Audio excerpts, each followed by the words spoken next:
Pagbati po ng maligayang Pasko at maligong bagong taon sa inyo pong lahat. Pagpalain po nawa kayo ng Panginoon.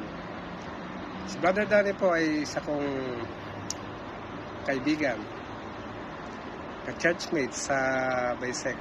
At kasama ko rin po siya sa trabaho sa RACS. Ito po yung the best ribs in town. Ako po ay sa Ortigas, siya po ay sa RACS, Pasay Road. Isa po siyang magaling na technician. Mabait. At higit sa lahat ay binata. Anyway, happy birthday to you, my dearest friend. May God continue to bless you with more years to come. Happy birthday!